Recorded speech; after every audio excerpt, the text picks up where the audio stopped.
If you don't have a proven system for launching, testing, and scaling your ads, you will always struggle to predictably and consistently scale over the long term. Yes, you might get some quick, small wins over a certain period of time, but if you want to manage and scale big budgets, you need a system that you can stick to and you can also provide to others so they can also use it for their own results as well. And that's exactly what we have done. So in this video, I'm going to outline the $10 million ad system we have used to generate millions of dollars for our clients from Facebook ads. Now, I know it looks a bit fucking confusing on the screen right now because there's like org charts and stuff. I guarantee that it's actually more simple than you think when we get into the detail, which I'm going to go through right now. So there's 4 parts to our system. You can see here, phase 1 is audience identification. Phase 2 is creative optimization. Then we move on to demographic dialing, and then we go on to scaling. And let's jump into number 1. So, audience identification. So the whole goal of this is to find the best audiences for this offer/business. So we have 3 campaigns. Number 1 is a warm campaign that targets basically the warm audiences, nothing special there. We have a second campaign that targets cold interests, and we have a third campaign that targets lookalike audiences. Now, the structure that we have found to work the best is having one interest or one lookalike audience per ad set. So we don't stack anything on top of each other. And we have 3 ads within one ad set. And across the campaign, the set of ads are identical. So you can see here, ad copy 1, ad copy 1, ad copy 1, ad copy 1, image 1, ad copy 1, image 2, ad copy 1, image 3. So there's actually a couple of things we're testing here. The interests or the audiences we're testing, right? Because the whole point of this is to identify the winning audiences. But we're also testing the images. We're just using one piece of ad copy. So the main variable we're testing is the interests or the audiences or the lookalikes. But we're also at the ad level testing 3 different images because why not, right? Because you can. There's not 2 variables here. There's just one, the image. So at the end of this testing phase, the main issue or the main goal is to find the interests that work best, but then also to find what image also works best. But the main focus is the audience identification. Once we have run that test, and you can see just some details here, you can stop the video and look at the notes on the left-hand side in terms of like testing phases and budgets, etc., etc. But after we have identified the audiences that work the best, we can move on to phase number 2, which is creative optimization. So you can see here, and this should be campaign number 3. And you can see here, we've got 3 new campaigns. And the whole goal of phase 2 is to find the creatives that work the best. So in this example, we found 10 winning audiences. You can see here, the actual ad set level here is 1 to 10. You might not have 10 winning audiences. You might have more. Obviously, I just did 10 for a round number, but depending on how good the phase 1 performed, you might have more, you might have less. Now, as the phase suggests, we're looking to optimize the creatives. So we're going to try and find the best creatives.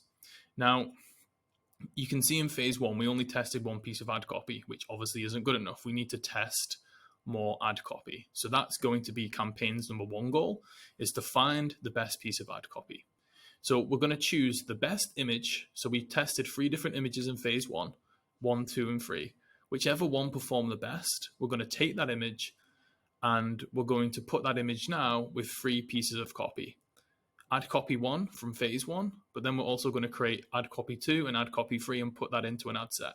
So you can see here we've still got 1 ad set, 1 audience, 1 target interest per ad set, 3 ads per ad set, but right now we've got the same image and we've got 3 different pieces of copy. And we're going to run this test to try and find, obviously the only variable is the copy, the image and the interests. I mean, we're testing different interests, but there's only one interest per ad set. So the main variable we're trying to figure out here is the ad copy. Campaign number 2 is we will test it with video to see what performs best. This campaign 1 with the images or campaign 2 with the video. So you can see here, we basically can just duplicate this campaign and we can change the image for the video. Everything else stays the same. The audiences stay the same. The 3 pieces of ad copy stay the same. The only difference is that we're trading the image out for the video, just to see if for this offer, for this business, if video works better than static images. Campaign number 3 is we're going to be split testing more images. So we've obviously seen from ad copy 1 over here, we found one image that works the best. Now, this could be, let's just say it's for a personal brand, right? This is an online coach. Image 1 could be of them speaking on stage. Image 2 could be them at home with their family. And then number 3 could be like just one by themselves, whereas like a selfie style face to camera, right? The idea is that you test different types of images. There's no point here testing them stood on stage and then a different angle of them stood on stage and then a different angle of them stood on stage, right? Because they're too similar. We want to test contrasts here. So we could do authority shot of them stood on stage. We could do like family lifestyle with them with their family. And then number 3 could just be like a lifestyle shot of just them by themselves, like face to camera selfie style, right? More natural. Now, let's say, for example, that the family lifestyle photo perform the best. So you can see here the same piece of ad copy, but different images. So let's say image 2 worked the best. So what we're going to do now in campaign 3 is we're going to take that best performing image, you can see it here, image, and we're going to create variants. So it was a lifestyle photo of them and the family. That worked the best. It worked better than the selfie style, and it worked better than the authority shot. So now we know that the family lifestyle photo performs the best. We can split test variants of that photo. So maybe this was a family photo of them indoors. Maybe we pick a family photo of them outside, and then we pick a family photo of, I don't know, them out for dinner or them at the beach or them doing like some form of fun activity, right? It's obviously going to be dependent on what type of creatives you can get, but that's the strategy, is in this campaign to be optimizing the winning image and see which ones work best and create variants of that image to see which one hits home. And we're testing it with ad copy 1, the same ad copy from the original campaign, so we can see which one works best. So at this time, we're essentially going to figure out which piece of ad copy is performing the best. We're going to decide which image or video, like does image or video work the best with this offer? And then if it is image, we're going to see which variants of the image to hyper optimize works the best. And at this point, we're ready to dial in the demographics. So the whole point of this goal by now, we have already got the audiences that work best. We've already got the creatives that work best. So now we just need to dial in the demographics. So demographics is essentially age range, genders, countries, and then also we have placements in here as well, which I understand isn't a demographic, but it's just part of the process. So what we want to do now is analyze the previous data from all of the different campaigns. And let's say in this campaign number 3, we analyzed the data and we saw that a lot of the cheap clicks and the cheap leads and the cheap results were coming from a certain age range. Let's just say it was 45 to 65. Then what we would do is duplicate, say, the best performing 5 ad sets from this campaign into a new campaign. Everything would stay exactly the same, except we would just target that specific age range. And let's just say in this campaign, this video campaign, that we looked at the data and females were responding better to this ad and this campaign than males. So we'd pick the 5 best performing audiences, or just whichever audiences were within KPI. So out of the 10, maybe it was 2, or maybe it was 10 of them, right? It just depends on what the data says. But if females were responding better, then we would duplicate the winners and we'd put them into a gender campaign which was targeting female only. Obviously, if males responded better, then you would do a male only campaign.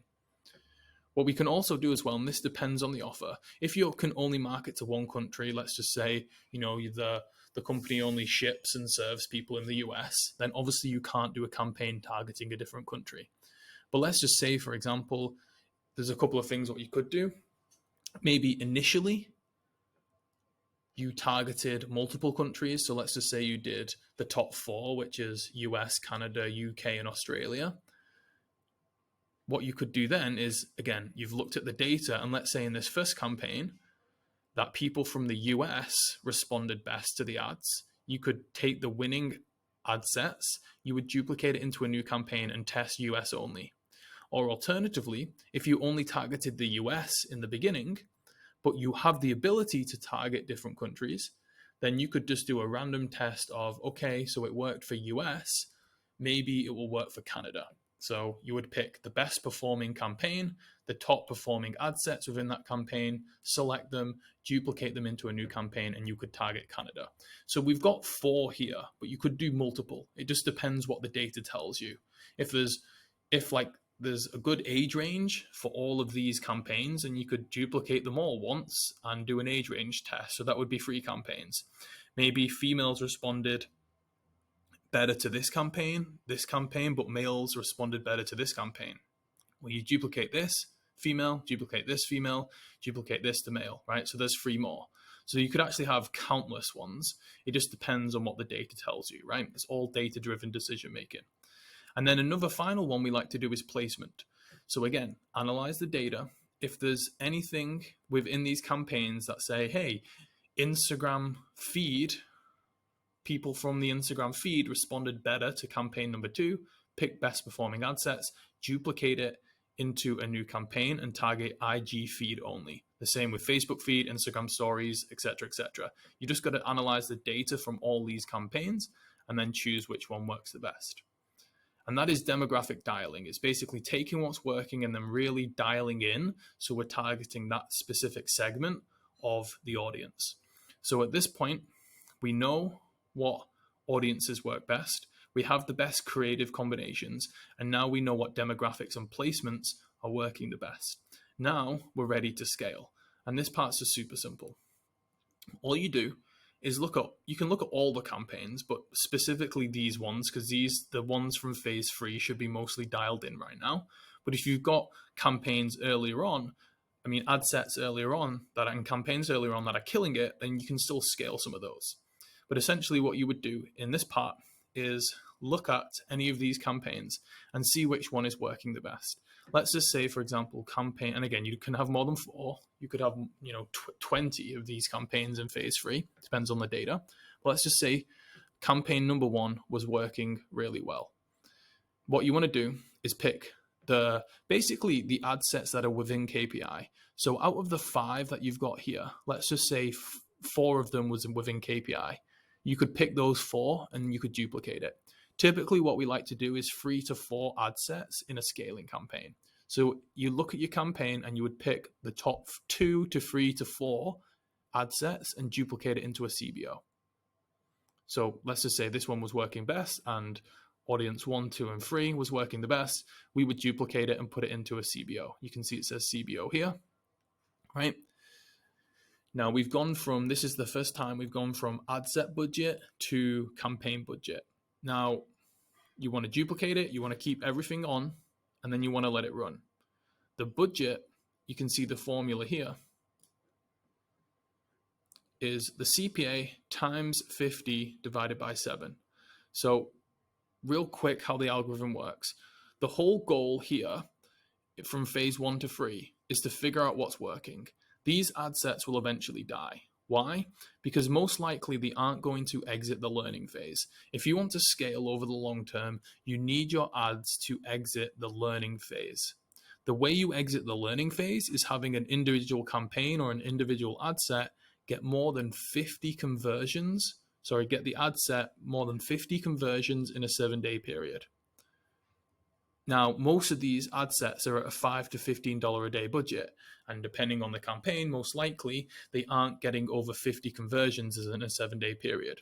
Because if it's got a $5 a day budget, 7-day period means it's going to spend $35. That means that it's going to have conversions for less than $1 if it's going to get 50 conversions after spending $35. So you can see that it's unrealistic for these ad sets to get out of the learning phase. So the whole point of the CBO is to find what's working the best, put it in a CBO with a larger budget, so then it feeds the ad sets a big enough budget for it to exit the learning phase. So again, the calculation to get out the learning phase is 50 conversions in a 7-day period. So the budget that we set these CBOs at is the average CPA of the campaign times by 50 divided by 7. So you're setting it at the daily budget that should get 50 conversions over a week. So say, for example, that your average CPA here from one of these campaigns was, let's just say it was $10. So what you would do is you would do $10, which is the average CPA. You would times by 50, which is $500. Then you would divide by 7. And that number, I'm not going to do the math in my head, but it would be 500 divided by 7. That would be the minimum daily budget. Typically, what I like to do as a general rule is my CBOs don't really go any lower than 100 a day. Even maybe if this calculation comes up to like $75 a day, I'd still probably just put it as 100. Just because then you're giving the algorithm a bit more room to work. Because realistically, you're not going to get the exact CPA that you were getting in phase 3. It'll probably be a tiny bit higher because we're obviously trying to scale. So that's as like a general rule. CPA times 50 divided by 7, and then probably just round up. It's kind of like the loose rule. And that's what we do. And again, you can have multiple of these campaign ones, right? Because if you've got 3 ad sets in campaign 3 that's working, you make a CBO out of it. If you've got 4 ad sets in campaign 1 that are working, you make a CBO. And you can even go back to these previous campaigns. And if they're getting if in campaign 2 here, there's 4 ad sets that are working, then I would duplicate those 4 into a CBO. If they're continuing to work, then let's just try and scale them. Now, as a general rule, that's what we do. We scale into a CBO. What we can also do for hyperscale is to do some cost bidding. So what we like to do is cost cap 1, cost cap 2, and a ROAS. So cost cap is basically putting a cap on the cost, sorry. So for example, if our average CPA was $100 from the other campaigns, then we would do a cost cap that says we only want to pay $100. So that campaign's only going to spend money if we can get a conversion for $100, right? And again, this isn't a video on cost caps or anything like that. It's more of the ad structure. So I'm sure there's more videos on this channel around cost cap structure. But that's essentially what we do. We do a CBO, we do a cost cap 1, we do a cost cap 2, and then we do a ROAS, which is essentially the same thing, but it's looking at the ROAS number instead of the cost per conversion, right? So maybe we'd say we want a 2 ROAS. And that is it. That is our 4-part scaling system.